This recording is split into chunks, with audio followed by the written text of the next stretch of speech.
Pursuant to a motion adopted by the House on May 26, 2020, Standing Order 1082, and the motion adopted on June 1st, 2020, the committee is resuming its study of the impacts of COVID-19 on fishing industry stakeholders.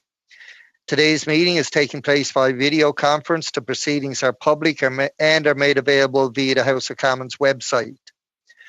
So you are aware, the webcast will show the person speaking rather than the entirety of the committee.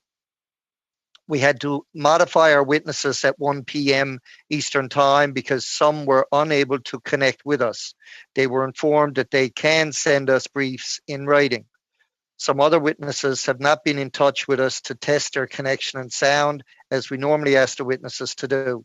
If the connection is difficult or impossible with some of the witnesses, or if the sound is bad and interpretation cannot be done, the witness will have to send their statement to the clerk, who will distribute it to all members. Members could also ask that some questions be answered in writing if the witness is acceptable to do so. For the benefit of all members, but also our witnesses who participate in the House of Commons Virtual Committee meeting for the first time, I should remind you all of a few rules to follow. 1, interpretation in this video conference will work very much like in a regular committee meeting. You have the choice at the bottom of your screen of either floor, English, or French.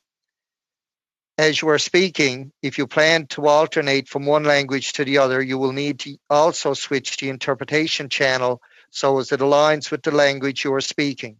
You may want to allow for a short pause when switching languages. Before speaking, please wait until I recognize you by name.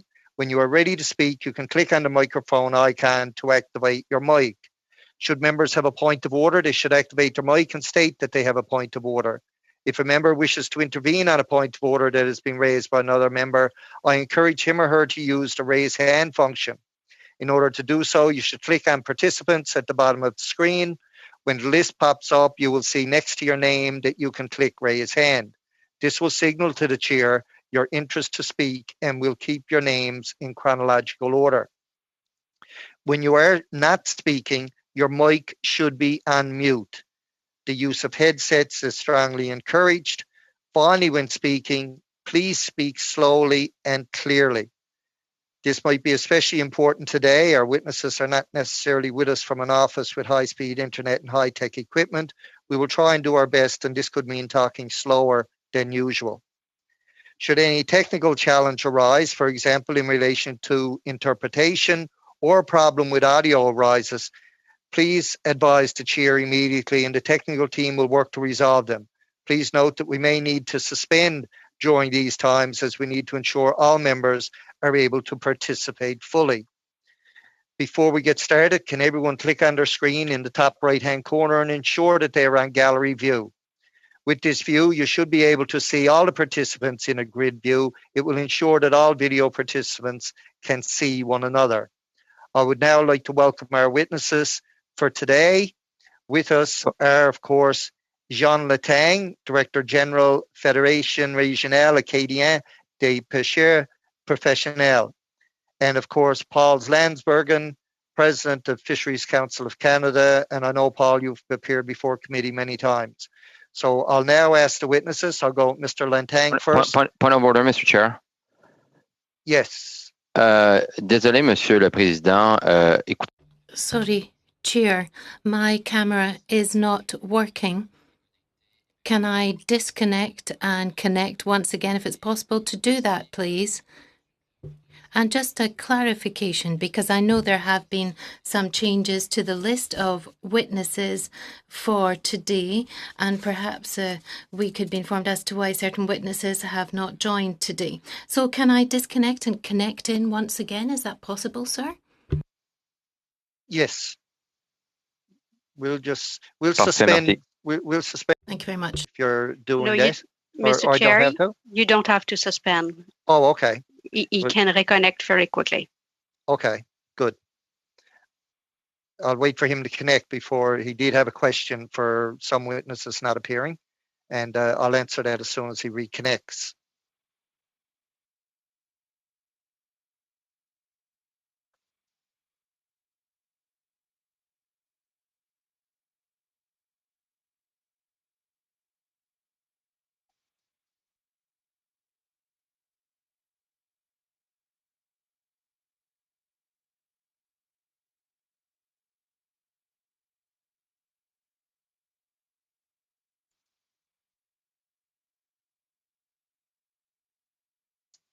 And there we go, is on his way back.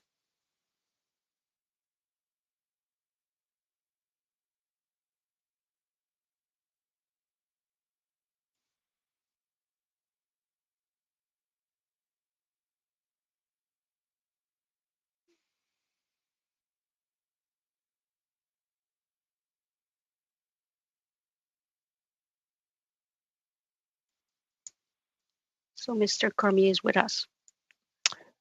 Mr. Chair, my camera is not working. Do you want to call the IT services and maybe you guys want to continue ahead?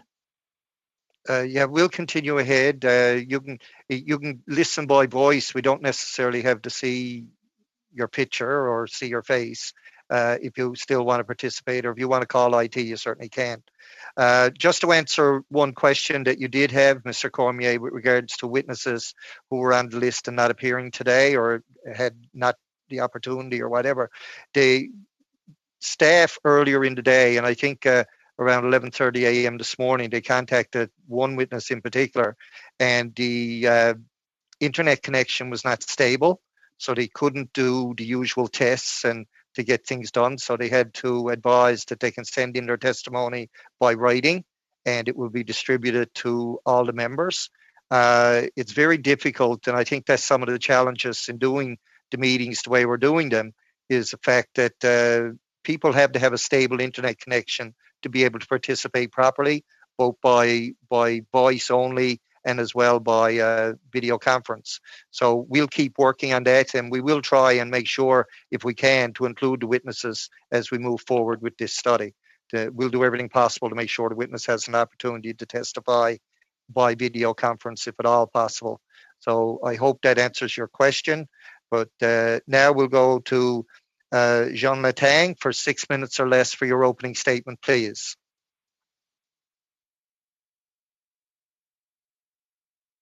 Monsieur Latang. Mr. Lantagne.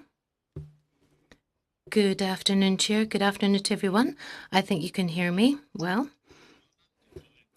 By way of opening remarks, I'd like to indicate that FRAP is proud to have existed for 52 years, representing almost 200 harvesters in 3 associations, the crab harvesters, the shrimpers, and the crew members based in New Brunswick in the peninsula here. In order to maximise the time that's available, I'm going to get right down to business and talk about the particular background with our 2 near-shore crab and shrimp fishing vessels. Our vessels measure between 60 and 75 feet in length, and they have a crew of 4 to 7 people, and they all live and eat and sleep in the same spaces apart from the captain. You have heard about the issues of social distancing with the lobster harvesters, and of course with us it's actually a sea trip that lasts for 3 to 7 days.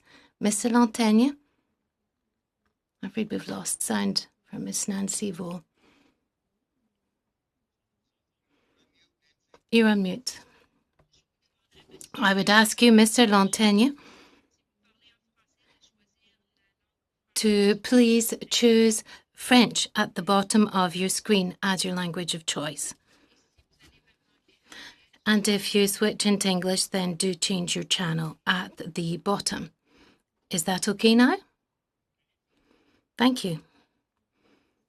So as I was saying, our vessels measure between 60 and 75 feet, and everyone eats and sleeps in the same space apart from the captain. You've heard about the social distancing issues with lobster harvesters, and welcome into our fishing world where the sea trips last between 3 to 7 days. This is a real universe where we live together, but quite curiously, these harvesters were not very nervous or fearful or stressed about becoming a victim of this pandemic. It was quite the opposite, in fact, as if they weren't concerned by this pandemic. They asked to take to sea as quickly as possible, and my MP, your colleague Serge Gormy can certainly testify to this.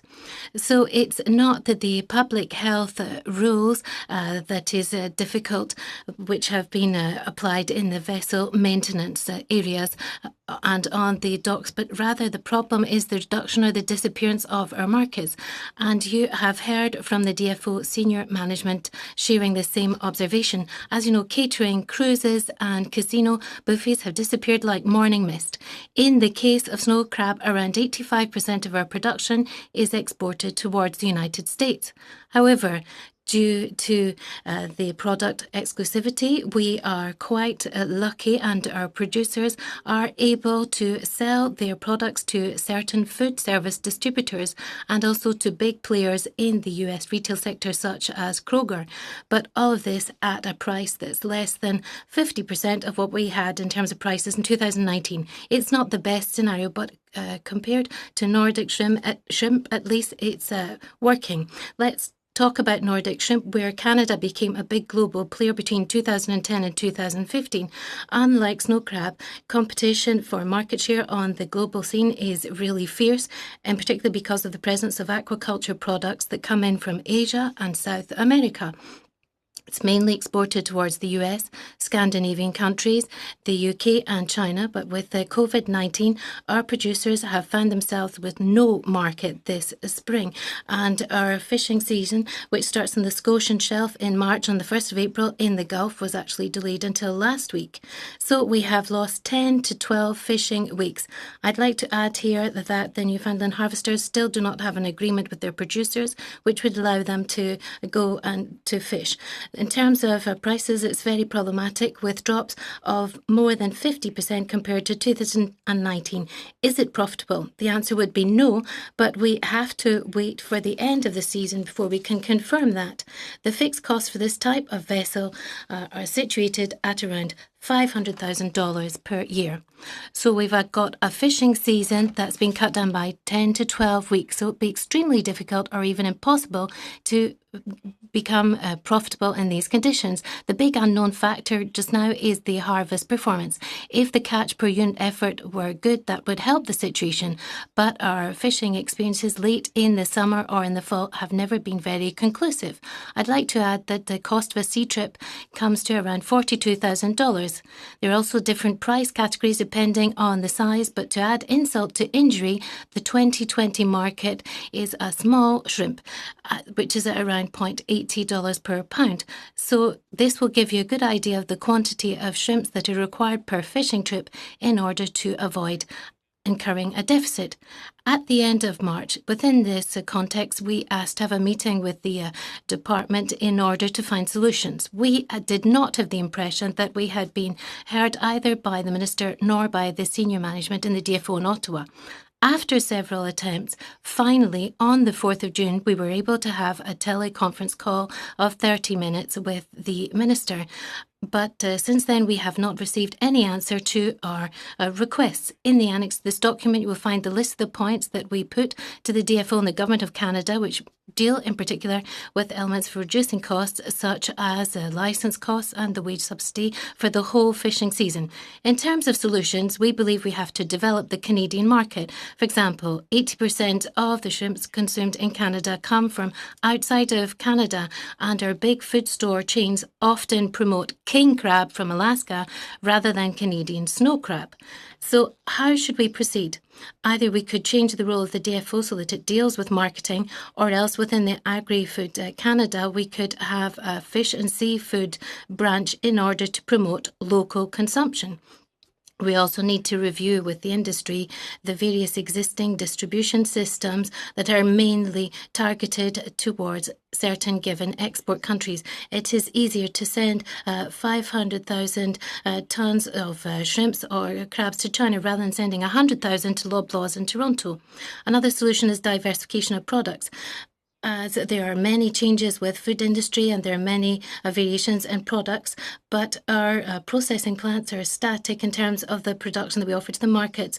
We deal with bulk, and when we're talking about crab section boxes that are frozen of 11 or 15 kilos or sometimes more, and then we have the cook and peel shrimps which take place on the factory vessels off the coast of Newfoundland, and they're sold in bags of £5 or £25. We're selling to producers or to food distributors, but I think that we have to talk about now a second or a third further processing, and we need to have a research strategy towards using our halieutic resources in a way that we maximise all of our fish quotas.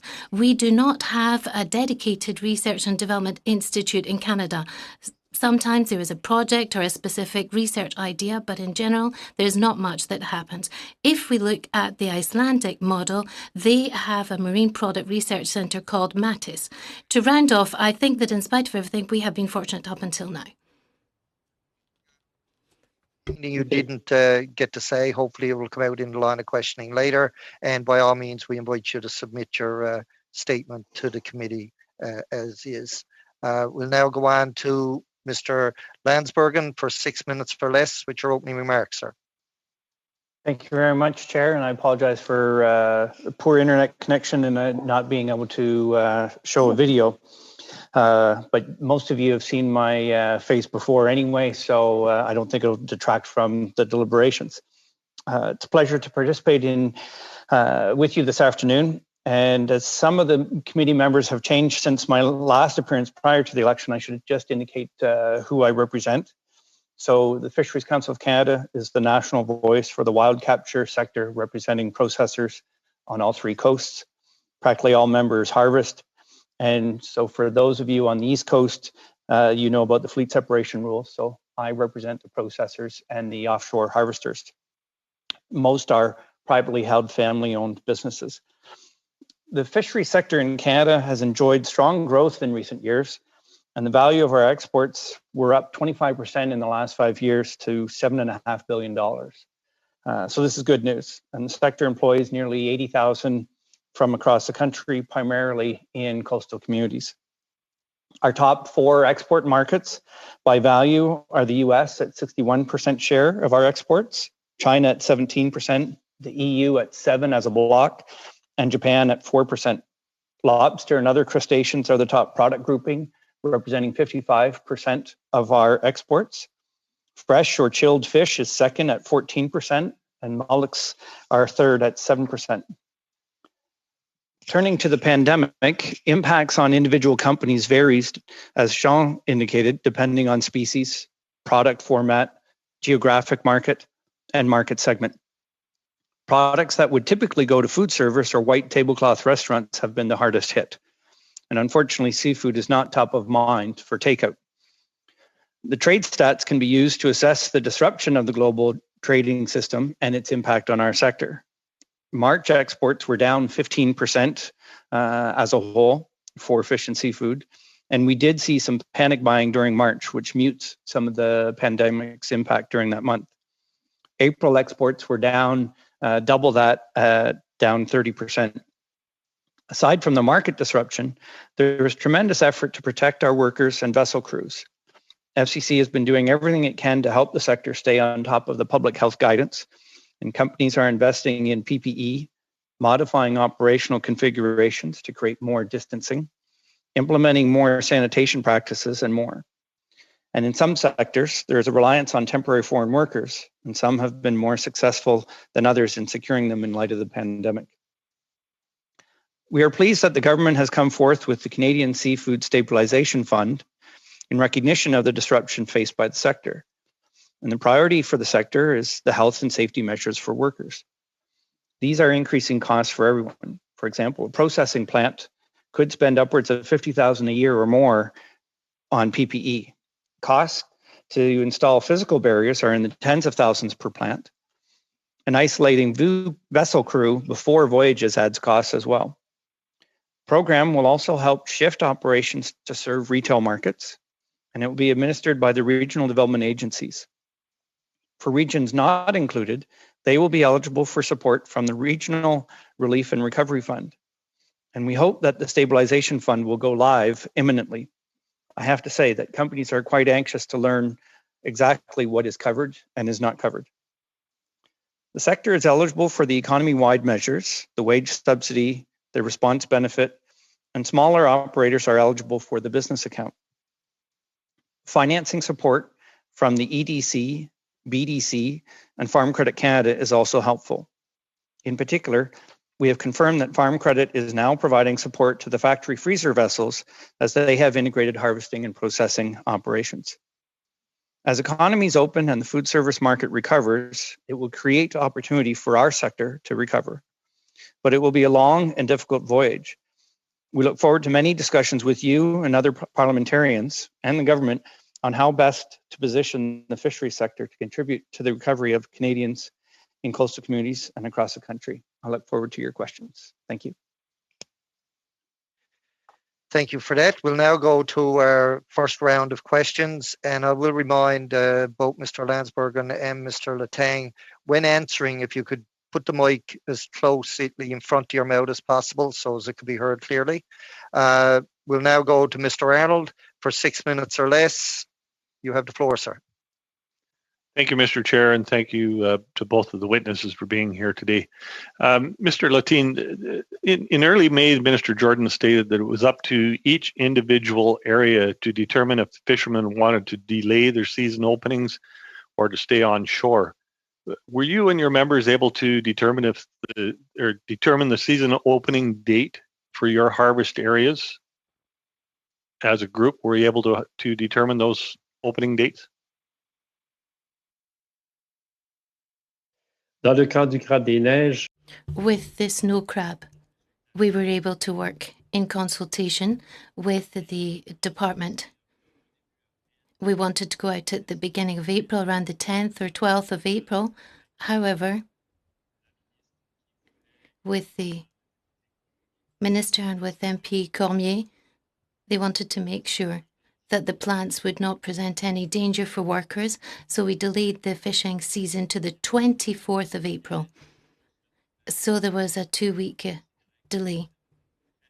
We were already ready to go out fishing. With shrimps, because of the closure of the markets, there has been no departure for fishing, apart from in the Acadian Peninsula where we started last Friday, and the Quebec fishers went out a few days before us.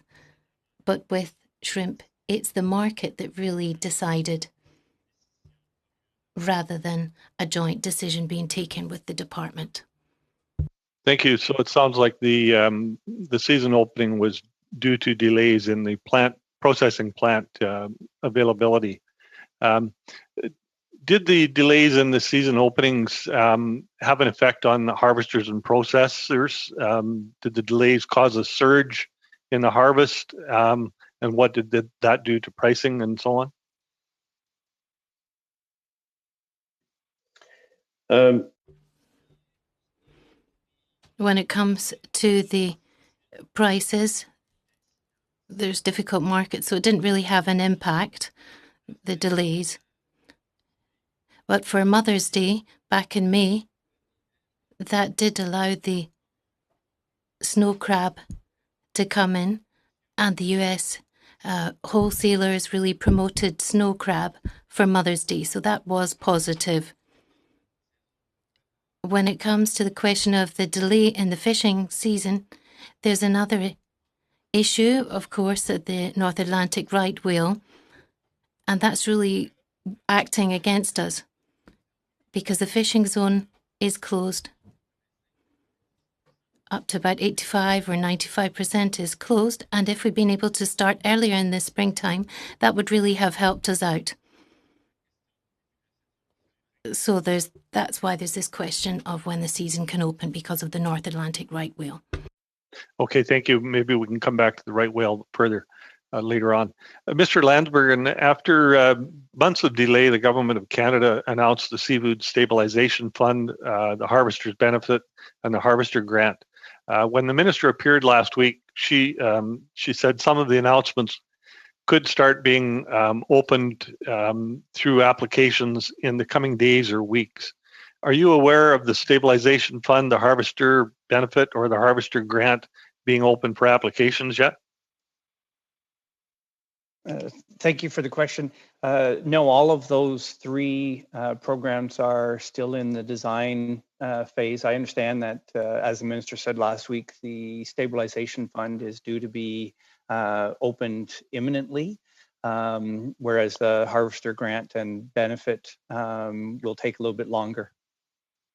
So fishermen have been out on the water for weeks, basically. There's still no certainty under what those, if they're going to be covered under those programs, and they can't open them up yet, I understand. To date, the government has announced these three fishery support programs and unemployment or employment insurance changes that we have yet to see. And the minister didn't even know last week if the EI changes were going to require legislation in the House of Commons. Do you feel that the government's response to the fisheries has been timely and adequate to this point? Well, it's a good question, and I think it's very difficult for anyone to answer. I mean, obviously, all of the people in the sector would like these support programs to be announced one day and live the next. And we know that that just isn't possible. I think the public servants in the government have been doing a tremendous amount of work. I know that they've been working very long hours trying to develop and design all of the implementation elements, and that it just takes time and unfortunately longer than we would like. And we hope that certainly the stabilization fund, because it was announced first, will be coming very, very soon. Because as I said, we're anxious to know exactly what is covered and what isn't. From the initial announcements, we have an idea, but it's not absolutely clear. Thank you. Perhaps to both of the witnesses, have your organizations been consulted adequately as to how these programs are rolled out or what's really needed on the ground that was going to work for harvesters and processors? We were consulted much like anyone else in the sector. I think in the lead up to the government announcing the stabilization fund or even the harvesters grant and benefit. And then once they were announced, we've been deeply in discussion with the officials and at the local level on the elements. So we're quite comfortable with that process. We just wish it didn't take as long. Thank you, Mr. Landsbergen. We'll now go to Mr. Morrissey for 6 minutes or less. Thank you, Chair. And my question is primarily directed towards Mr. Landsbergen, but if Mr. Lantinay wants to comment, he can.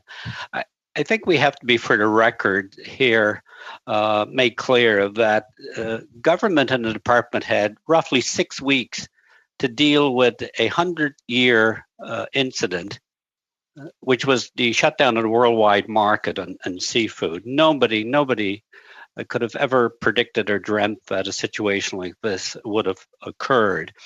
So my question is, where is our industry most vulnerable going forward, and how best to structure the industry for the future? What have we learned in the past month? We have programs that will run out, and government's been consistent on announcing programs and following through with them. One thing we have been extremely effective in is getting money into people's hands, and that will include the fishers.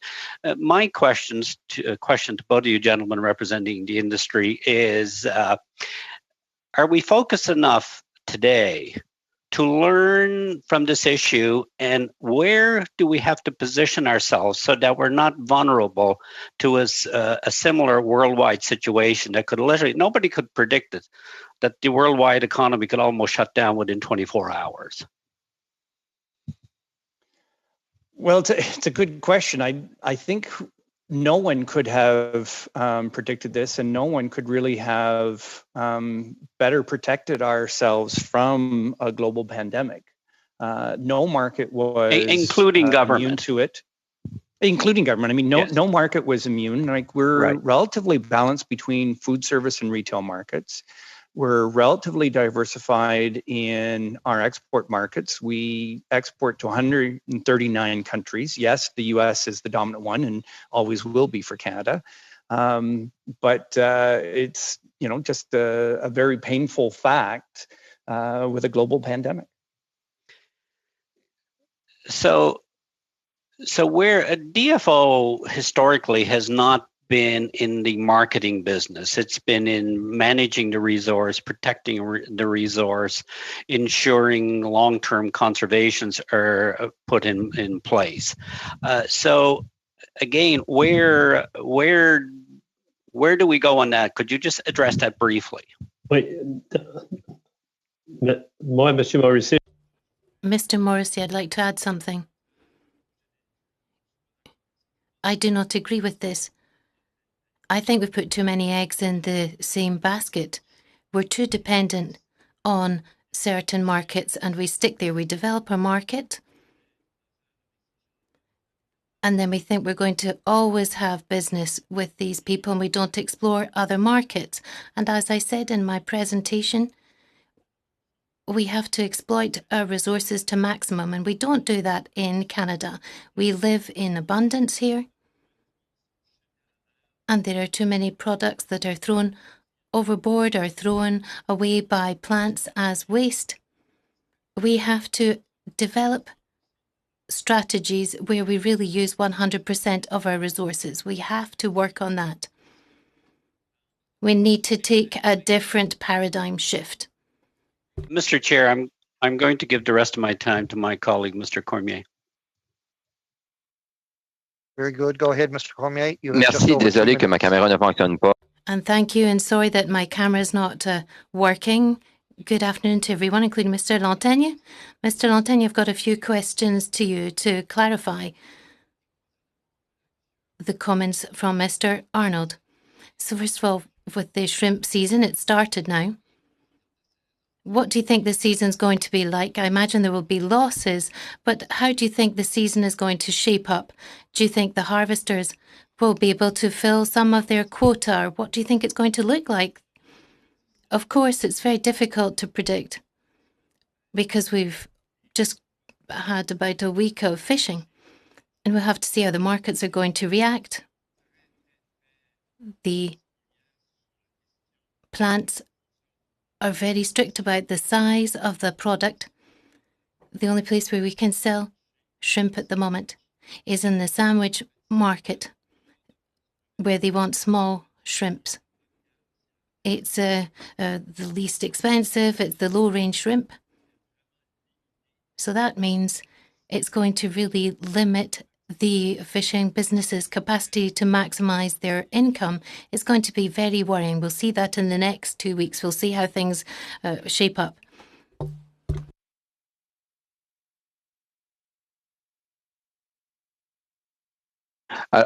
Je 25 seconds. Écoutez, monsieur. Mr. Lantaigne, you've said that the fixed cost for the shrimpers is about $500,000. Could you give us a breakdown of the costs so that we can better analyse these costs? Because, as you know, the New Brunswick government has drawn up programmes, or rather the federal department has drawn up programmes, but have you heard something from New Brunswick? Are you going to get assistance from New Brunswick? The answer is yes and no. It's very easy for you to give you these figures, and no, the New Brunswick government has not given us any assistance at all so far. Thank you, Mr. Lantaigne. Time is done, Mr. Chair, or? Okay, thank you, Mr. Cormier. We'll now go to Madame Gill. I believe you're giving your time to Mr. Blanchette-Jonca. Okay, I'll ask Mr. Blanchette-Jonca to start off, and 6 minutes or less, please. Merci beaucoup, Monsieur le Président. Thank you very much, Chair, and thank you for our two witnesses for coming today. Mr. Lantaigne, we've seen in the media that for Indigenous and non-Indigenous fishers have been asking for assistance with their shrimping activities. And in Quebec, there's been criticism from fishers because they were saying that normally there should have been shrimp fishing from the 1st of April, but it wasn't actually viable. So that was a real problem. That's very deplorable. And I know that you've made requests via the Gulf Shrimp Coalition. You put requests to Ottawa. So I'd like to hear more about that. Have you carried out assessments about potential losses for the shrimp harvesters? Mr. Lantegno. Yes, as I said earlier, the fixed costs are $500,000. So if there's no fishing, then there's a loss of $500,000. That's quite simple. Just to cover the insurance, it's $25,000 for a fishing vessel. It's a considerable amount of money. And when you get $10,000 from Ottawa, of course, it doesn't even cover the insurance for the vessel. So we've tried to look at the quantity of the shrimp and the price and how much we need to actually cover a fishing season and how we could get to the break-even point. But there's too many variables for the moment to be able to assess this fully. There's a question of the catch per unit effort. If you have a sea trip and it goes well, and that's sufficient, that's good. But if you've got a lower capacity, then you're faced with a difficult situation. So it's very hard at this point to be more specific about the overall season. But I can certainly give you the calculations table that we produced that lists all of these variables. Thank you very much, Mr. Lantier. And now, on shrimp fishing. We know it's one of the most expensive activities in the Gulf.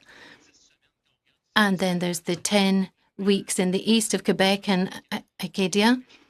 You've mentioned that the shrimpers have just been able to go to sea lately, and that's 10 weeks late, 10 weeks after the 1st of April. What could have been done differently by the federal government to support even more the fishers? Because you've mentioned the fact that it was the international markets that were not really open, and that was a real problem to launch the shrimp fishing season.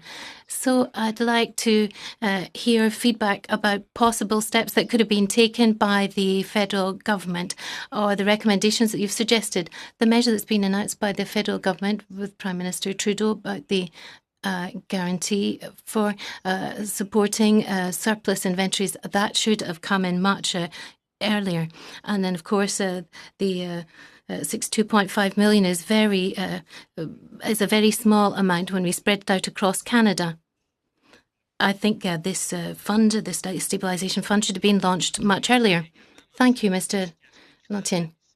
And then you talked about the question of eligibility criteria for employment insurance to ensure that the catch sector are not left without an income because the season is starting late compared to the fact that they've got a shorter fishing season anyway in general. So would you like to have more specific details about EI eligibility? Well, one of your colleagues mentioned this earlier.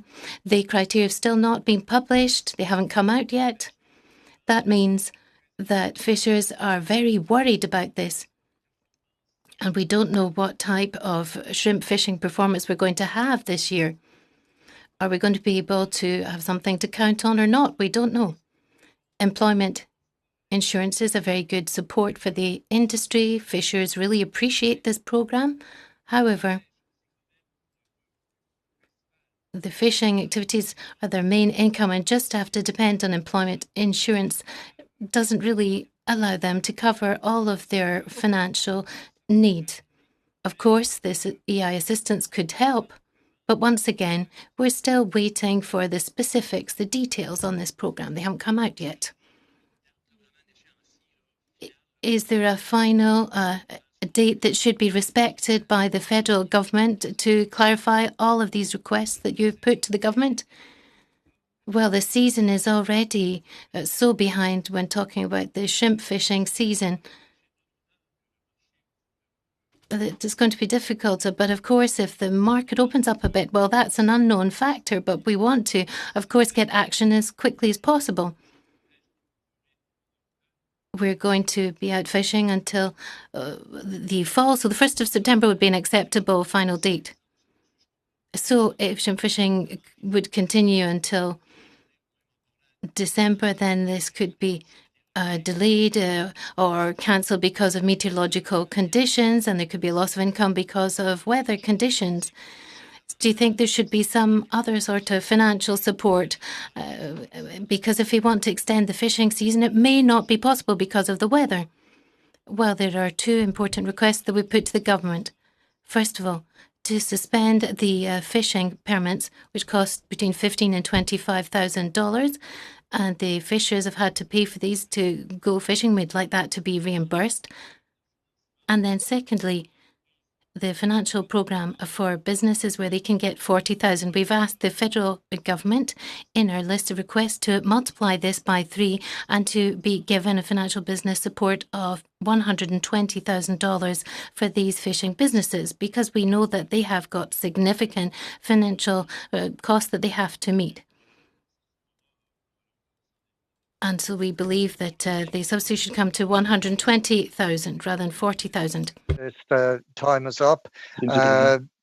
We now get ready to go into our next hour. I want to thank. No, I'm sorry, I'm jumping ahead too fast. My forgiveness. We'll now go to Mr. Johns for 6 minutes or less, please.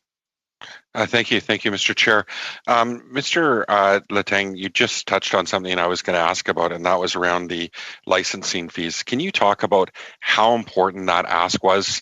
I mean, the government decided to go with the fish harvesters benefit in the grant instead, but we're hearing, certainly, I know on the West Coast, this was very important to fishers. Can you speak about how significant that is?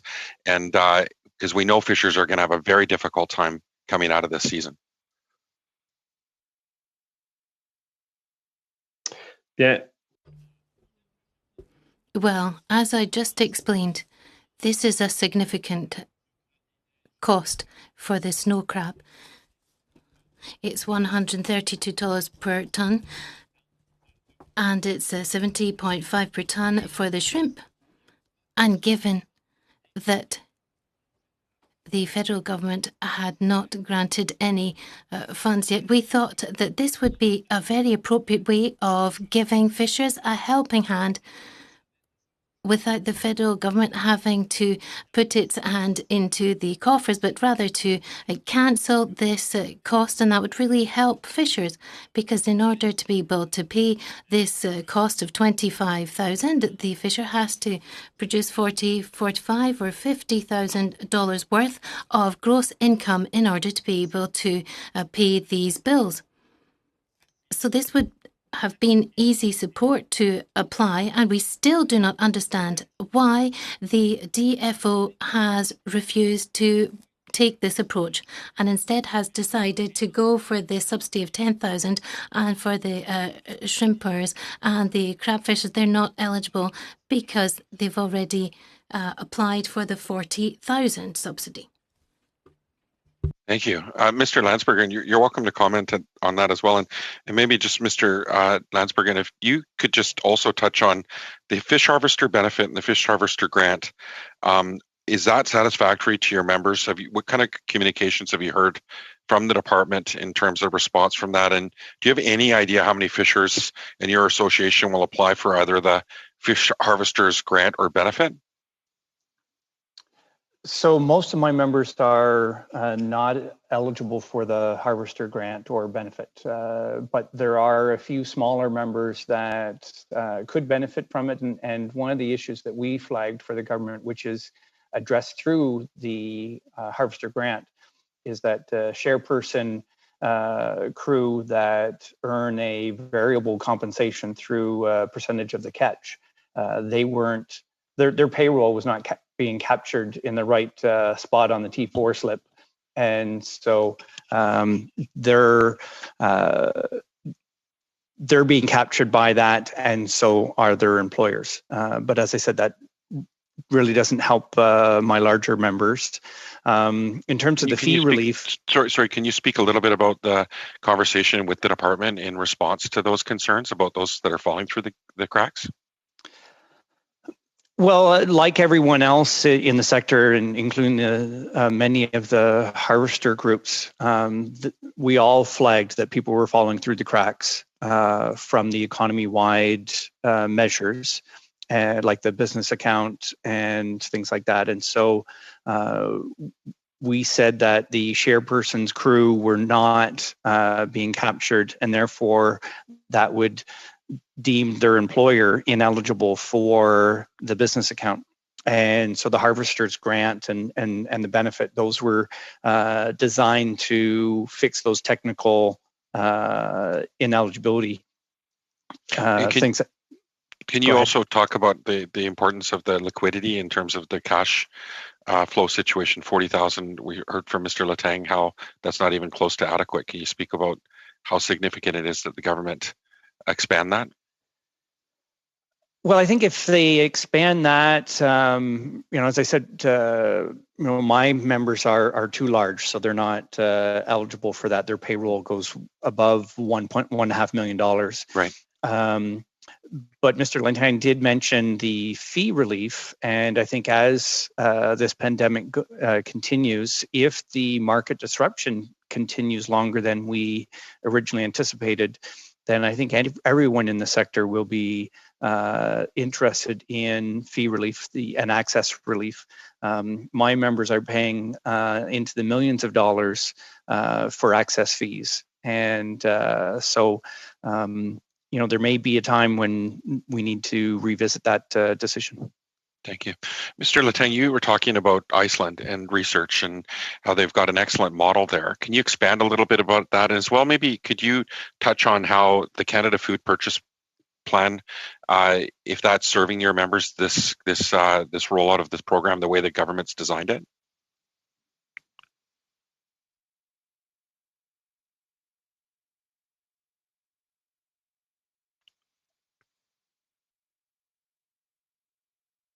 Sorry, you're on mute, I think. Okay, voilà. Yes.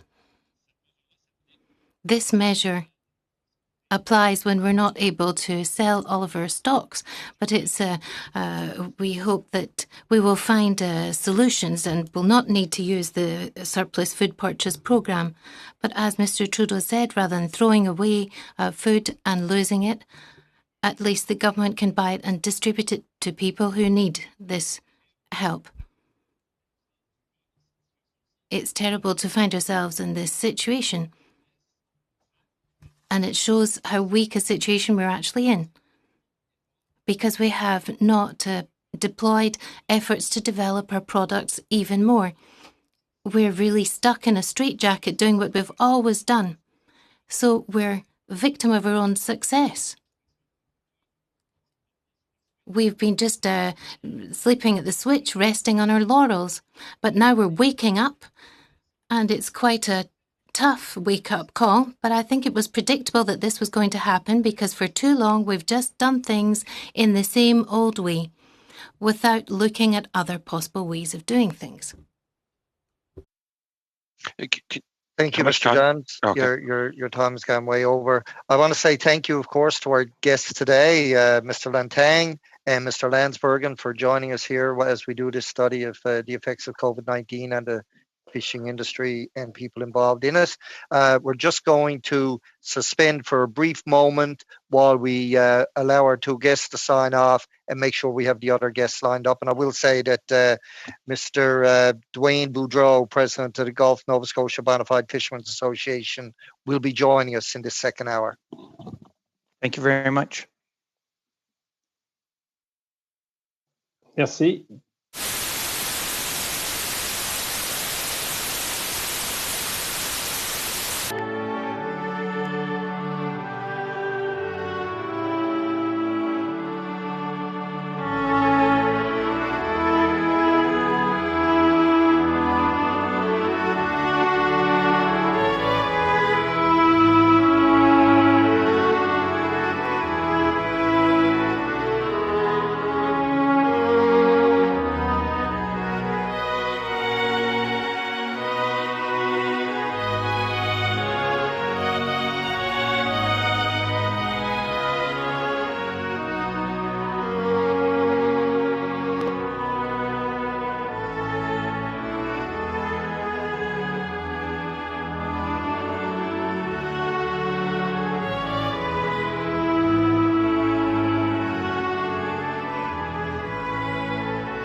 your screen of either Floor, English or French.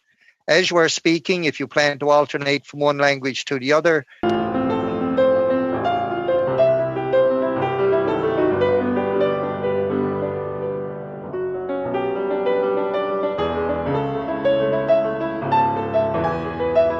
name. When you are ready to speak, you can click on the microphone icon to activate your mic. When you are not speaking, your mic should be on mute because we do get some feedback. The use of headsets is strongly encouraged. Finally, when speaking, please speak slowly and clearly.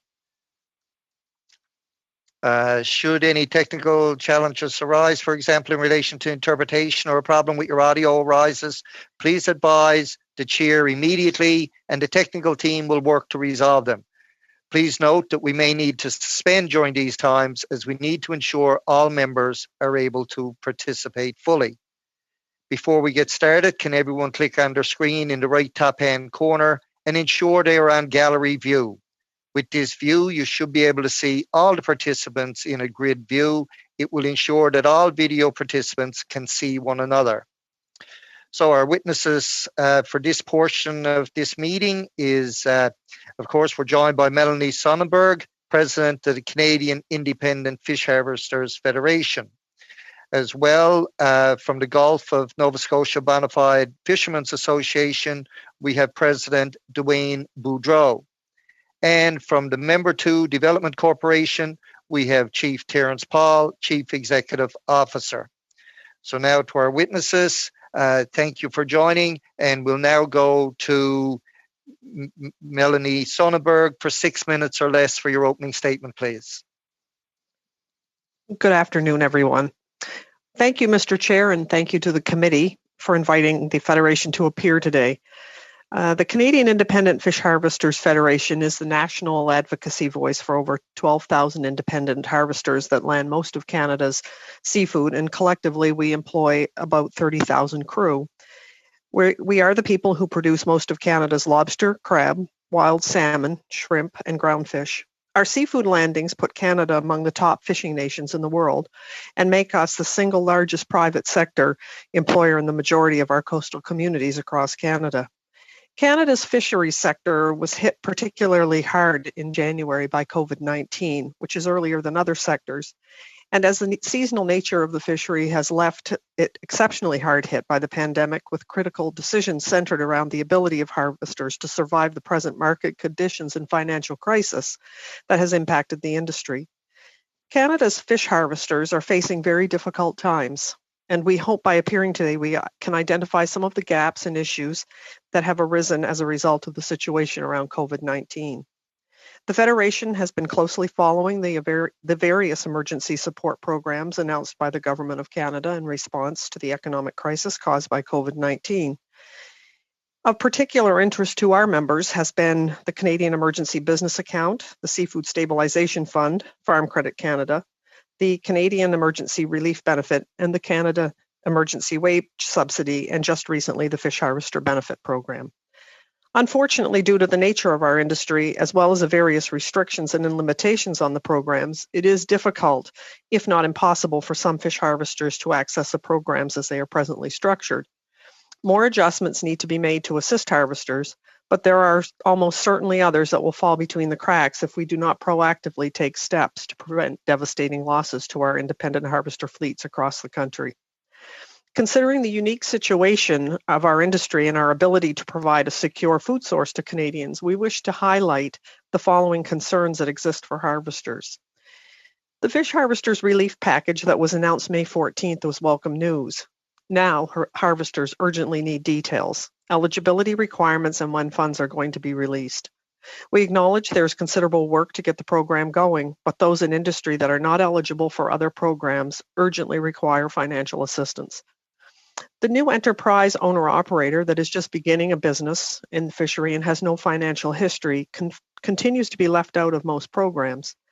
Dedicated resources must be given to this important issue, and we need to collectively work together to find solutions for this segment of the industry. The Federation was formed over 8 years ago in the need to protect the independent harvesters across Canada. Independent harvester fleets were highlighted in the legislation that was adopted last June by Parliament through Bill C-68. The bill identified the need to protect and promote this important part of our industry. Because of the financial crisis, large corporations both inside the country and out are in a position to acquire our enterprises. These acquisitions include the use of controlling agreements, which are under the table deals, giving access to our public resource in a way that was never intended, nor compliant with the regulations, and DFO policy. Most importantly, under COVID-19, we must not allow the erosion of this policy. The Canadian ownership in the fishery is important, and this erosion is happening now and will weaken our national food security. Presently, there is a regulatory package that is waiting to move from Canada Gazette 1 to Canada Gazette 2. It is imperative that this is supported and completed, as it gives the department more strength to support the legislative piece on owner-operator that I previously mentioned. This is an urgent matter that is directly related to the pandemic in light of the financial vulnerability of the industry. We must not stand by and let owner-operator be further eroded in the face of the pandemic. Innovative market solutions must be explored to support the industry both domestically and abroad. The situation in British Columbia is unique, given their vertically integrated corporate-style fishery. As noted in FOPO's West Coast Benefits report last year, the need to protect BC's independent harvesters is critical. COVID-19 has made the situation even worse, with last season's lease prices holding many harvesters hostage. Coastal communities will continue to decline if action is not taken to address the recommendations of the report. With multiple fishery surveys canceled, COVID-19 is directly in the way of collecting scientific information needed for the sustainable management of our fisheries. Independent harvesters stand willing to work with the department scientists to ensure that critical data and information is collected. Additional resources are needed to support this important and necessary work. Presently, science is not deemed as essential, but it is supporting an industry that is essential. Therefore, we need science to be recognized in support of the fishery through a designation of essential as well. Therefore, this ensures that we have responsible management and continuity to industry access through strong science advice. It is important to emphasize how urgently these issues and gaps need to be addressed on behalf of our industry. The seasonal nature of our fisheries makes recovery throughout the rest of the year extremely difficult. Without strong, comprehensive support, the future livelihood of many independent fish harvesters is in doubt, and in turn, the economy of many of Canada's coastal communities. The challenge of this pandemic have demonstrated that now more than ever, it is important to protect domestic and international food supply chains, and that includes our seafood. We stand ready to assist your officials to ensure that fish harvesters don't fall through the cracks. Please accept our offer of ongoing support and dialogue to protect the economic well-being of our vibrant coastal communities. Thank you for your time and attention on this matter, and by working together, we can ensure that our Atlantic and Pacific fisheries remain a viable, renewable industry, and that they support Canada's economic recovery. In closing, I'd like to thank the members of the committee for inviting us here today and for hosting the panel on the challenges facing the industry during the COVID-19 pandemic. We trust that through our work together, we can ensure our vital industry is not overlooked. I'm looking forward to your questions. Thank you. Thank you, Ms. Sonnenberg. We'll now go to Dwayne Boudreau, President of the Gulf of Nova Scotia Bonafide Fishermen's Association. When you're ready, sir, 6 minutes or less. Thank you. I won't repeat any of Melanie's comments. As mentioned, I'm the president of the Gulf Bonafide Fishermen's Association, representing roughly 100 of the 620 fishermen in the Gulf region, Gulf Nova Scotia region. I also sit as the vice president of the Fleet Planning Board, which represents the entirety of Gulf Nova Scotia. Back in April, I participated in the process of trying to build or design the ask from the fisheries, from the fishers in the Gulf region to the government for financial assistance. Along with that, we sat in multiple meetings with Department of Fisheries, meetings with Serge Doucette, the management from the Gulf area, In each of these meetings, we were asked what we wanted and how we saw the season going forward. In each of those meetings, we said we really had two options. One was a financial package that would protect our enterprises, some of which are multiple generations in now, 3-4 generations, or the ability to start our season on time. When the decision was handed down from DFO, for some reason we were told in the Gulf that we needed an additional 2 weeks to prepare for the COVID pandemic.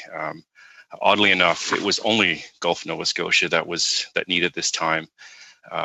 From a health standpoint, I personally have seen very little change in the fishing industry. I've not personally heard of a single case of a lobster fisher in my area contracting the virus.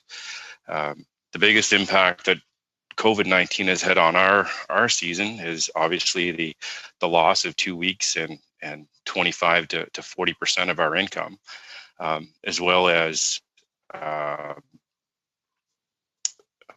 the additional market volatility and overall price reduction. In the Gulf, in the lobster industry, price typically follows a pretty predictable schedule. In April or mid-April, Area 31B opens up and the price drops $2.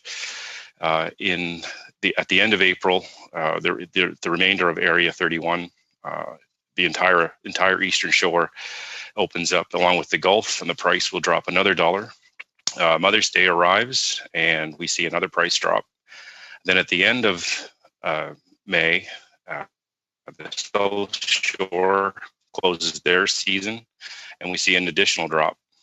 I've been in the industry for, well, so not to date myself, but over 50 years, and this price schedule has repeated year after year after year. By losing the first 2 weeks of our season, we had already suffered the first two price drops before we started. To make matters worse in the Gulf, we really only have the lobster season and the snow crab season as our main source of income. Fishers in the South Shore and Eastern Shore, as well as Quebec and Newfoundland, have multiple other fisheries that they participate in as income supplements, whereas most of our other fisheries are basically recreational.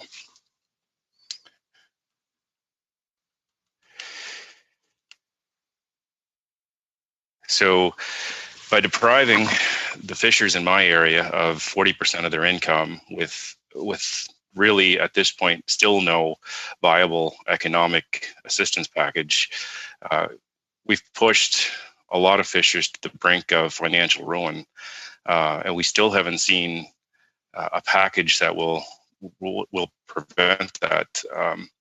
$40,000 income line of credit, it basically does very little to help the majority of fishers. In my own personal instance, my payments alone to the bank are $75,000, so 40 doesn't do a whole lot.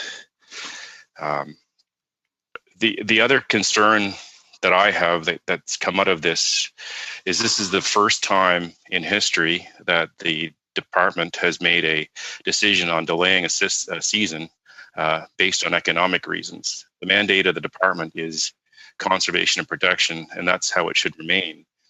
It's very difficult to refute the outcome of conservation and protection measures. It's very difficult to prove who the economic benefit is, who the economic benefactor is in a decision like this, when the majority of our lobster are live shipped, and areas in the minister's backyard and Eastern Shore were allowed to fish while we sat on the shore. That pretty much concludes my comments. Thank you for allowing me to speak here today. Thank you, Mr. Boudreau. We'll now go to Chief Paul for 6 minutes or less, please, with your opening statement. Make sure you try and speak as close to the microphone as possible.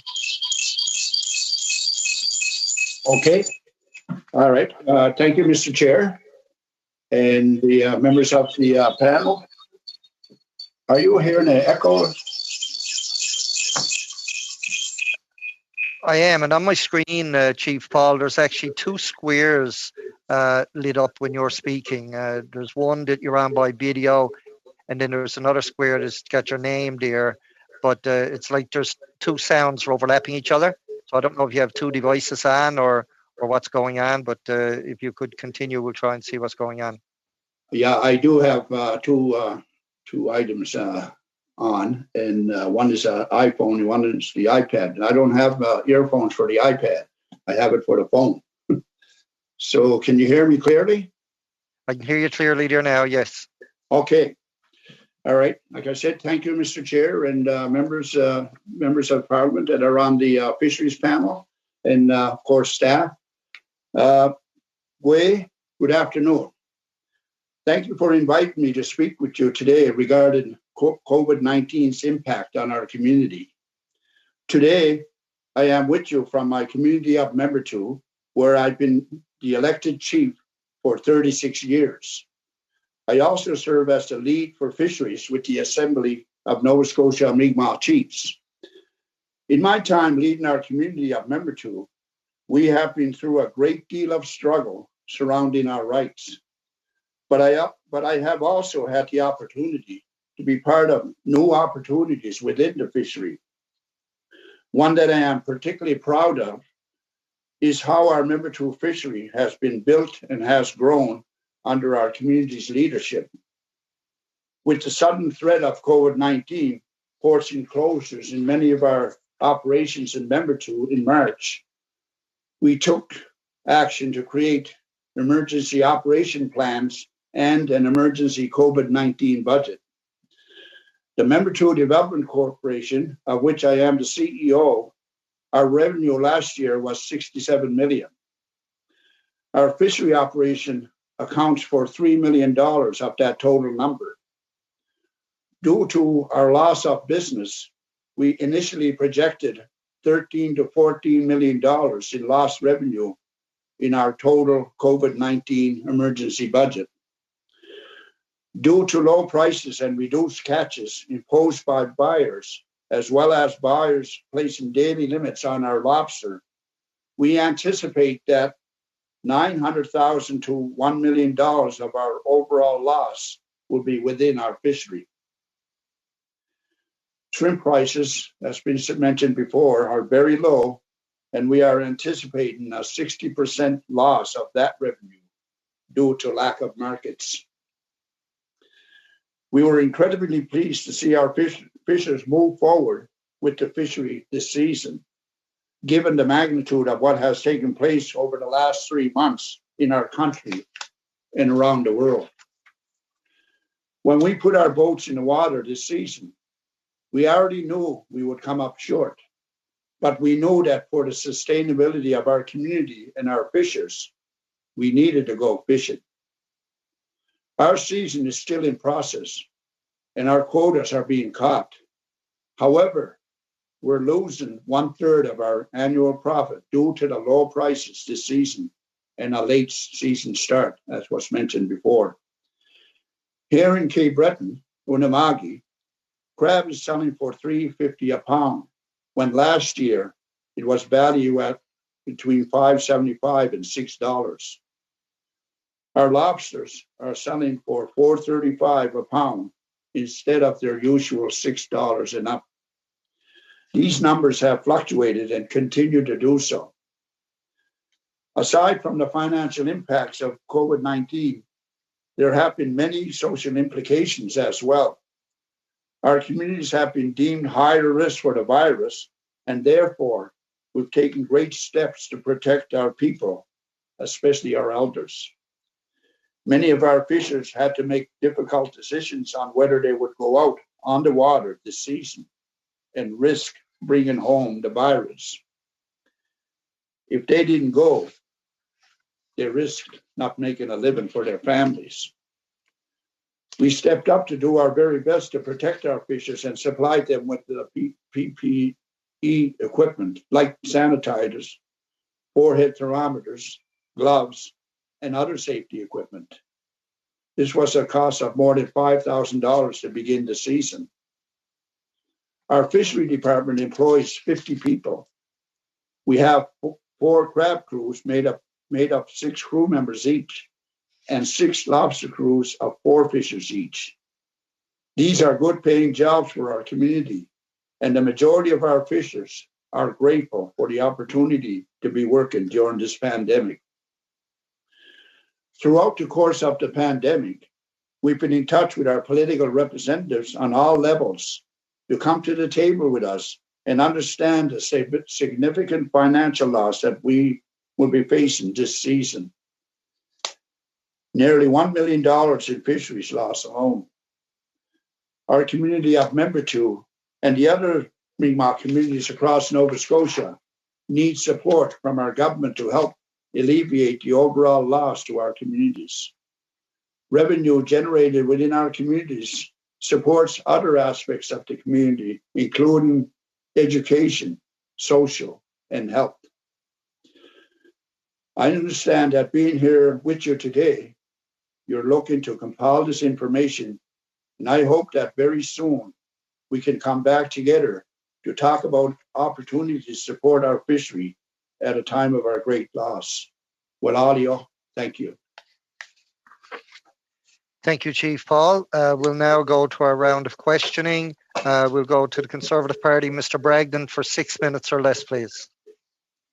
Thank you, Mr. Chair, and thank you, special guests. We appreciate you taking the time to come before the committee and express some very valid concerns that are affecting the industry during this time. And I have a few questions as it relates to export market-based solutions, and if there's been some consideration, if you've been consulted in the process of how we can make sure that we're looking to break into some perhaps new markets as people begin and nations begin to emerge out of the COVID pandemic, and if you've been consulted on some of that as well as domestic opportunities. So we'll start here.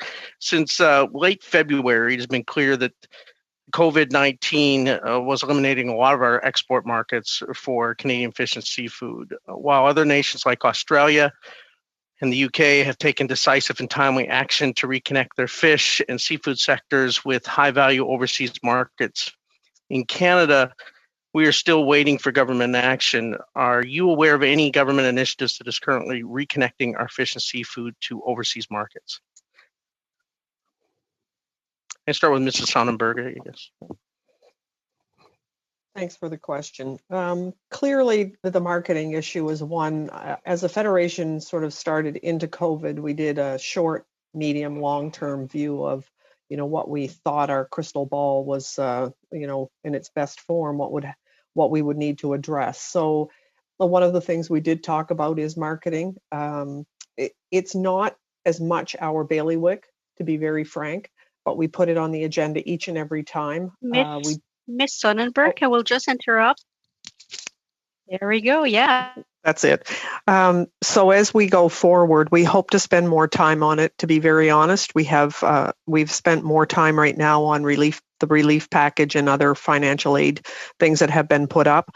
But certainly, it's something that we're going to need to spend a fair bit of time on and try to sort out where we're headed with this and how we're going to deal with the diversity in the industry and the different markets that have been so negatively impacted, as we are now into this for a few months. Thank you.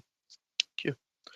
I'm not sure if any of the other panelists would like to speak to that as well, just in regards if you've been consulted or made aware of any outreach as it relates to expanding or reconnecting with export markets. We haven't been connected with information on that. Typically, as a harvester, we're kind of kept at arm's length when it comes to the marketing aspect. PEI is a little more involved at the direct marketing level, with the fishers, but not so much in Nova Scotia. Okay, thank you. And as it relates to the domestic market solutions, for months now, we have been advocating for the government of Canada to take some leadership to promote the demand for Canadian fish and seafood here at home in our domestic market. There are also opportunities to connect our fish and seafood with Canadians and institutions like local markets and food banks that need it, etc. Are you aware of any government initiative that is currently promoting Canadian fish and seafood in our domestic markets? I am, Mr. Bragdon. The Lobster Council of Canada is one example that has been working on a program that's domestically centered, and they've done a couple of different things through social media, and they're starting to ramp up their efforts. So that's one thing. Certainly there is a lot of things locally that I've seen people do with some of the smaller organizations, to try to highlight the good quality seafood that we have available to us. So I think these things are starting to evolve as we get further into this discussion. But there are initiatives going on. It's just taking some time to get some legs and find out, where we're going to go with it and how much seafood, can we convince our people in Canada domestically to eat when we've had a very complex marketing system abroad. We need to change the dial a little bit and perhaps make it more diverse in terms of a blend between international markets and domestic. So I foresee that we'll see more activity in that regard, but certainly there are things going on now on the ground. Thank you. And I'm just wondering, as it relates to the domestic market and expanding there, do you feel that there needs to be a more robust response as it relates to that the government could be doing more to expand that? And if so, are there any suggestions that you folks may have? Certainly the Federation has and continues to... Can you bring your microphone up a little bit? Thank you. Certainly the Federation has brought this up time and time again, and we will continue to do that. But as I said in the beginning days, it's been about aid packages. We will be looking to government for more focused reactions to this and more help. So I think going forward, we'll be you'll hear more from us on that. But at the present time, no, we have not had much discussion on how we can market our seafood domestically and what that might look like going forward. Thank you. And this question is... Thank you, Mr. Bragdon. We'll now go on to Mr. Batiste for 6 minutes or less, please. Hey, thank you, Chief Paul, for joining us. I know you're quite busy, and I can state with confidence that Member 2 is one of the fastest growing areas of economic growth in Cape Breton, and I thank you for your leadership in creating a better Cape Breton. I know you've shared with us that COVID has major impacts in all areas in Canada, and thank you for giving us a sense of the challenges that Mi'kmaq communities are facing. But with the estimated loss in own source revenue for Mi'kmaq communities, do you know if the communal fisheries whether they are eligible for the programs that some of the government has announced, like the wage subsidy or some of the fish benefit or fish harvesters that we've announced?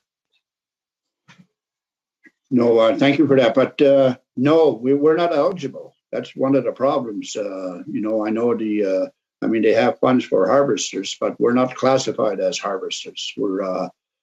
We're indigenous communal fishers. So we've asked, we haven't gotten a response on a number of questions that we have with them. One of them was that, if we're not eligible for the programs that have been announced already, could there be something done for the indigenous fisher? Okay, thank you for that.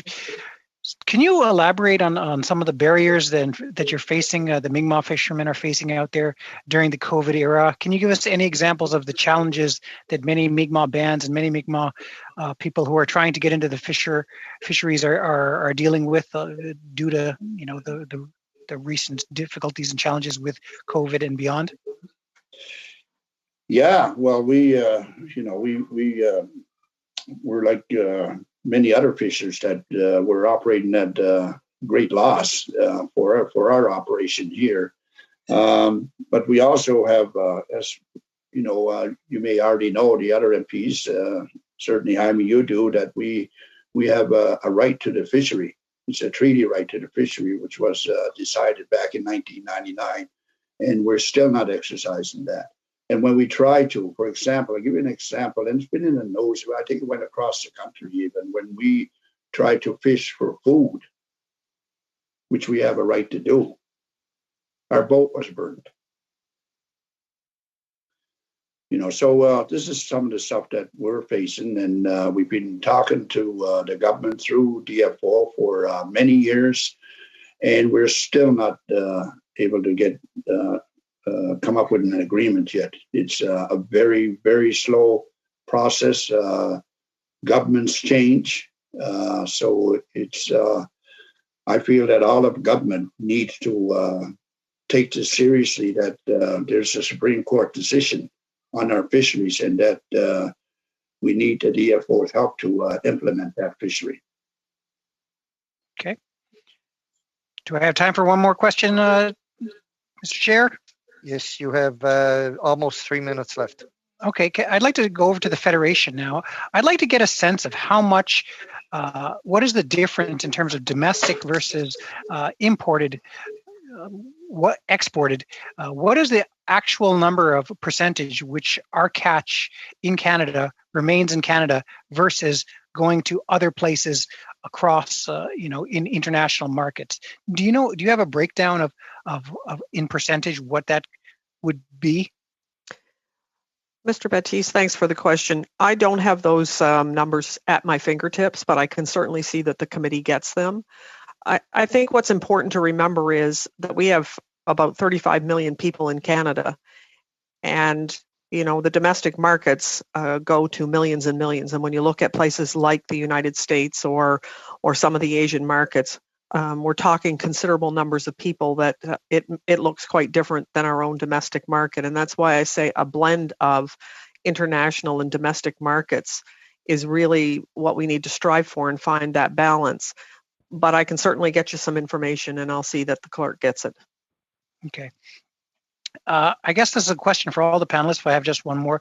Would increased storage and increased capacity, I know for lobster and snow crab, this is something that's a challenge. Would our governments increasing capacity, increasing the ability to storage, would that be something of great assistance during this COVID era? If I may, absolutely. Long-term storage of lobster specifically is something that's greatly needed in this area, especially in northeastern Nova Scotia. The lobster that we catch early on in the spring holds very well in long-term storage for as much as 6 to 8 months, and we have some of the lowest amount of storage facilities in the Maritimes. Thank you for that. Mr. Chair, I think that's all for me. That's very good questions and answers. Thank you. Thank you, sir. We'll now go on to Madame Gill for 6 minutes or less, please. Merci, Monsieur le Président. Thank you, Chair. First of all, I'd like to thank all of the witnesses for being here today. Thank you for appearing in person via Zoom. Of course, I would have preferred everyone to be able to be present, and one of the witnesses not able to be with us today because of the format for our committee at the moment. I hope that we'll be able to accept all of the witnesses the next time, because it's a question of democracy after all. Having said that, I'd like to talk generally about COVID, because for the fisheries industry, I'm sure you will agree that this is a sector with certain particular characteristics, and it's got certain vulnerable points, and we're seeing light shed on these vulnerabilities at the moment. So for each of the witnesses that are here today, I'd like to know, what are the characteristics of this industry sector that are more fragile currently, and what could we have done to prevent this type of crisis upstream?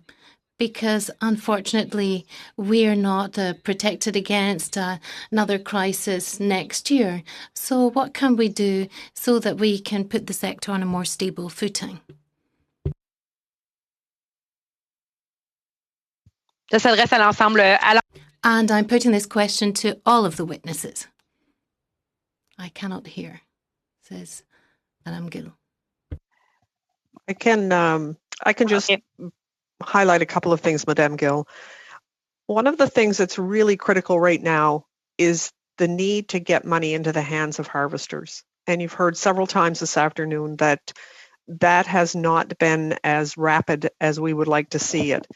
The need for people to be able to access money so that they can continue their operations is critical, and I can't highlight that enough. I mean, this is a gap that I mentioned in my presentation to you, and I will continue to. That's been the real shortfall, I think. Looking back, we'll have much more clarity in terms of what would be better, and how we've addressed problems. The other gap that's very, very concerning is people who are new to the industry and who have invested heavily in the industry to get started. There is a real concern that they're going to just fall through the cracks due to the inability for them to access financial assistance due to the lack of history that they have when they're reaching out to, get additional credit. So that liquidity that they require may not be there, and that's something that we would really we've highlighted. So those are a couple of really important points that I don't think we want to be, we don't want to leave them behind. We have to keep them in the forefront. Mm-hmm. If I could add to that, particularly my membership, we have a very aging population. Majority of my fishers are, I would say, 60 or older. So access to financial resources that would allow them to make the decision whether to put their health at risk or their enterprise at risk would have been very helpful up front.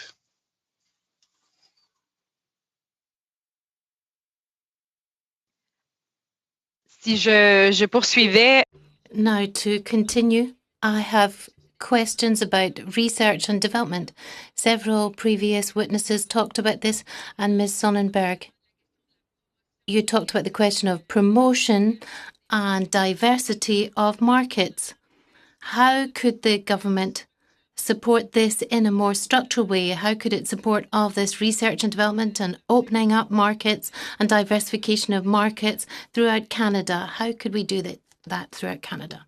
I think right now we need a dedicated table, and certainly I think that there are some of those things going on. But as my colleague, Mr. Boudreau, pointed out, that as a harvester, sometimes we find ourselves a little bit distanced from this discussion. But because of the COVID situation, we're having to take a very long, hard look at it to help our harvesters access markets, to stay viable and be able to survive this.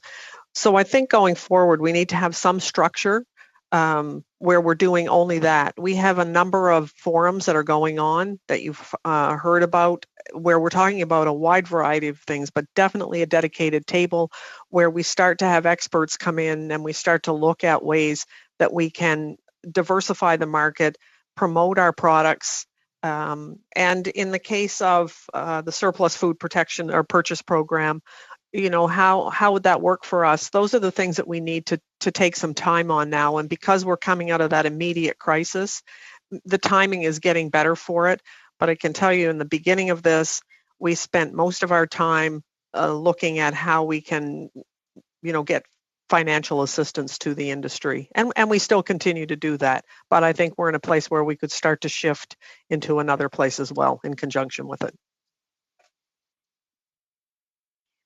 Peut-être une question par rapport.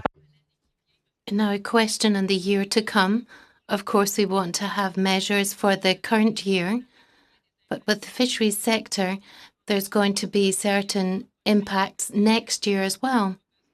So do you think there are other long-term needs over and above the present subsidies and grants offered by the government for the fishers and others working in the industry?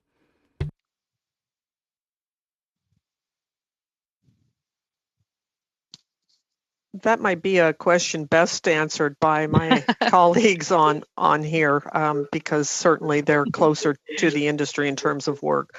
But I think we're going to be looking at this, and I do think that we'll, in some areas, there are going to be places where there will be more financial assistance required, and we're going to have to work through that, and we're going to need the support of government. Yeah, I just wanted to add, that, like, I know MP Gills mentioned about what can we do more, and be more prepared. I think we all should be prepared for the second wave. Inevitably, it's going to come, and I think that we've learned through what we've been doing right across the country and following guidelines to help, flatten this virus. In our case, though, and this is like on behalf of the Indigenous people, the Mi'kmaq, at least in Nova Scotia. That's the only tribal people that are there. And like whatever programs that are available now for fishers, or harvesters, we don't even get that. So I would ask the panel to consider the Indigenous people somehow being eligible for the programs that other people are. That's all we're asking for, really. And like all the other fishers, we're suffering the same, and we all need help. But don't forget about us, and it's kind of like I don't know what to call it. It's a situation of a different kind. You put it that way. Where, that dealing with us, the Mi'kmaq in Nova Scotia, we fish in the same waters. We fish with others. We have non-Indigenous people that work with us and for us. But, because I guess the way it's structured, where it's run by the band council, our fishery is not run by individual fishers. It's run by the band council. So we're not eligible. That's the big problem, and the fishers are losing just as much as anyone else, So this is what I'm asking, is to help at least the fishers. Thank you, Chief Paul, and thank you, Madame Gill. We'll now go on to Mr. Johns for 6 minutes or less, please. Thank you, Mr. Chair. Ms. Sonnenberg, you talked about the challenges fishers are facing with the delays in the funding getting out the door. Would the fastest way to get money into the pockets of fishers would be waiving license fees and the regulations? Can you talk about the importance of that important ask? Certainly, Mr. Johns. We had put in one of our first submissions that was something that we were looking for. And while we understand that there was a decision made when the harvester package came out that the $10,000 would be to cover some of that, I think it's important to remember that for some of the operators that doesn't cut it. That there's going to be a time when we're going to have to reconcile, and when you're running a business, $10,000 goes pretty quickly, and if you're spending that money to make your operation, we've heard Chief Paul talk about buying PPE, you can chew through a considerable amount of money changing your operation, educating your crew, and doing those sorts of things. So we'd like to go back to it, and we'd like to have more discussion on it. I think that it's an important one, and the recognition of those fees, it may become necessary given the state of the situation, and that is a gap, certainly. Thank you. Just to add to it, I mean, we talk about new entrants and young fishers starting out, and they don't qualify for almost any of these programs that are rolled out, is my understanding, and what we're hearing from fishers and organizations that are doing great work like yours. Would this be something that captures them right off the bat and gives them a shot to at least get some support? It is some relief. There's no doubt of it. When you start to take away fees for licensing or quota access, some of those can be fairly substantial, and it certainly would be a relief. There's no doubt about it. So yes, I think if it was something we could do for the new harvesters, the new enterprise owners, it would be a step in the right direction. Back to you, Ms. Sonnenberg. You talked about foreign ownership. report sharing risks and benefits for West Coast Fisheries. Can you talk about the impact of the foreign ownership of licensing right now, and would it be fair for the government to intervene in a year like this and ensure there's a 50-50 split? My understanding is a lot of harvesters have, locked into pricing based on last year's market, and now they're they can't even leave the dock before they take a hit. Can you talk about that? Well, there's a couple of different fronts on this discussion. Number one is the Canadian resource needs to be in hands of Canadians. And that is a huge concern to the Federation, is that there is an erosion of control in terms of some of the state-owned enterprises that are trying to buy up our resource. And I think that's something I'd like to flag to the committee. In terms of what's going on the water in British Columbia, that is a situation that's very unique.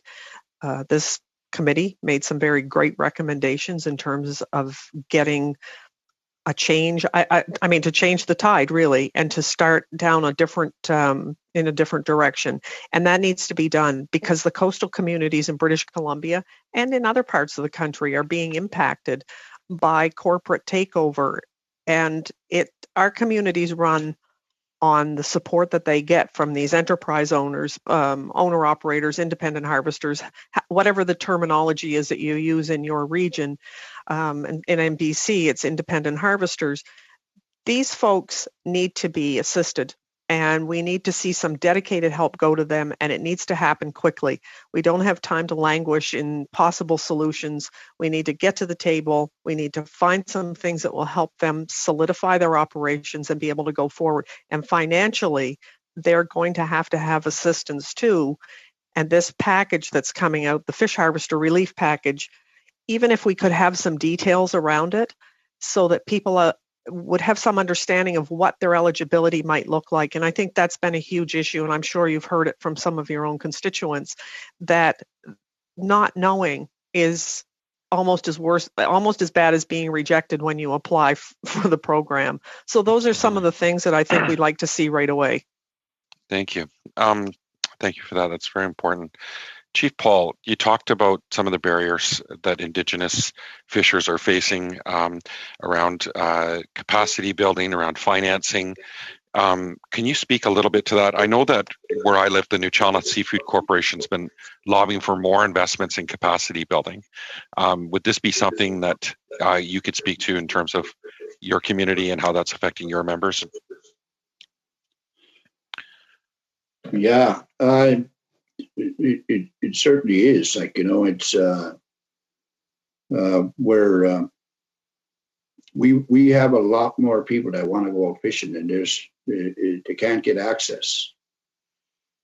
And again, we'd like to work with the government and the fisheries, the associations, to work with us and try to get more of us in. And it's. I mean, the decision was made over 20 years ago, and we're still in a situation where, I guess, like I say, it's a fishery of a different kind, where we're not considered regular fishermen. It's Indigenous community. The licenses that we held are commercial community, and we're not getting anywhere. And it's a big issue for us, and we're still having discussions, but it seems like the wheels are spinning, and we're not really getting anywhere. Thank you.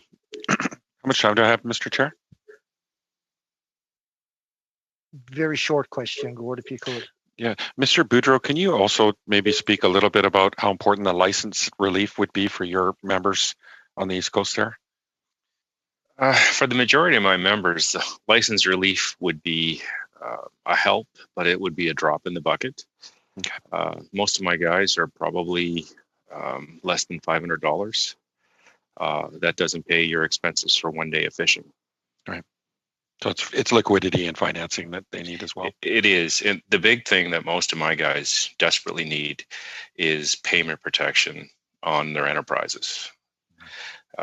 that takes a lot of pressure off of my guys if they're not staring down the barrel of a $45,000 to $75,000 payment in either June or December. Thank you, Mr. Chair. Appreciate that. Thank you, Mr. Johns. And before we sign off, I want to again say a big thank you to Ms. Sonnenberg and Chief Terence Paul, and as well, of course, Dwayne Boudreau for participating here today. I do know I want to stress the fact that any witnesses that have been put forward to the committee, it really depends on their internet connection and the strength of it to be able to give good testimony here. And unfortunately, sometimes that's something that we are not in control of, and actually the witness is not in control of it either. So thank you to everyone on the committee today for their participation. Thank you to the clerk and all the staff, and we look forward to seeing committee members again tomorrow afternoon. Point of order, Mr. Chair. I see about 5 minutes left on the clock. Is it possible to have a quick round of 30-second questions for each of the parties in the 5 minutes that I see on the clock still? If we do a 30-second question, only if we can get a 30-second answer, because we have to be gone by 5:30 my time. There's another committee waiting, ready to go. So if you want to lead off with a 30-second question, and all time, you're right to the second. Thank you, Mr. Chair. I might even be able to keep it shorter than that. To the witnesses, we've seen other countries provide support right away. Australia provided access and transportation for their fish market, their high-value markets, to get the product to market, to keep the fisheries active and working. Would it have helped if Canada had done the same thing, if the government had done the same thing to get products to market? And would there be less payments going out in the way of relief if that had happened?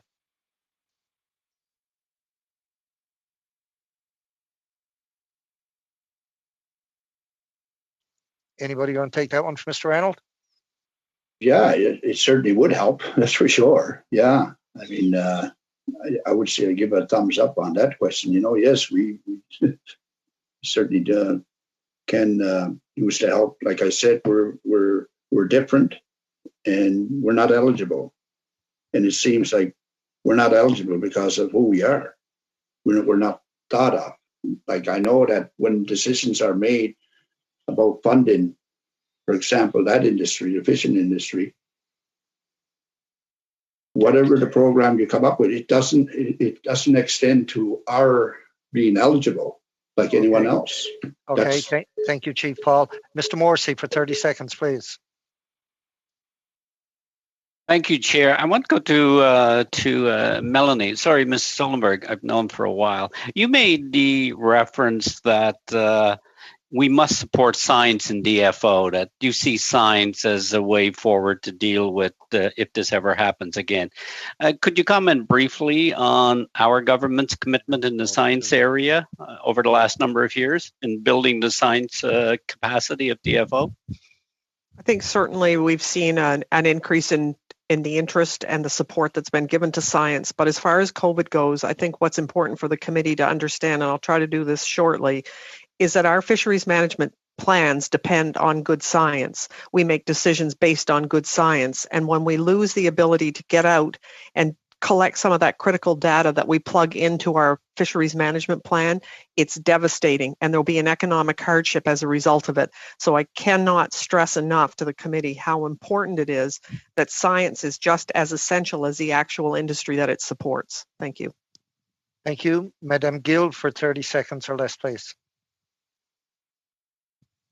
Mais j'aurais aimé. I would have liked to have talked about a different subject, the seals, and when we're talking about research and development and market diversification, could that be an interesting avenue to be explored to look at seal fisheries?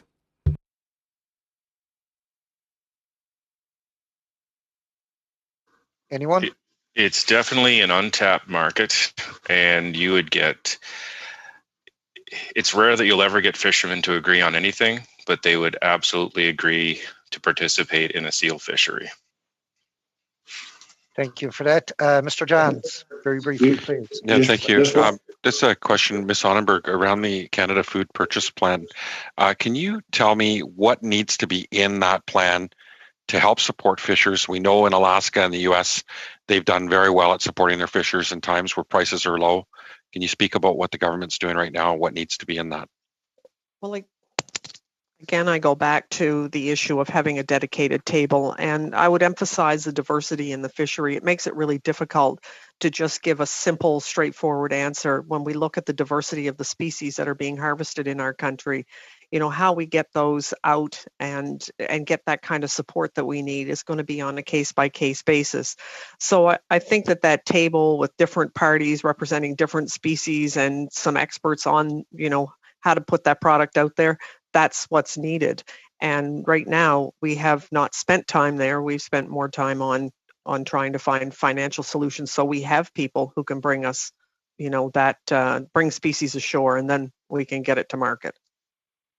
Okay, thank you everyone again. A special thank you, of course, to our guests. If it's anything you didn't have a chance or any point you didn't get a chance to make today, please send in a written submission and we'll make sure it's included in the report and in the testimony that's reviewed in the creation of a report later. So again, thank you everyone for a insightful day and look forward to seeing you all again tomorrow. Thanks, everyone.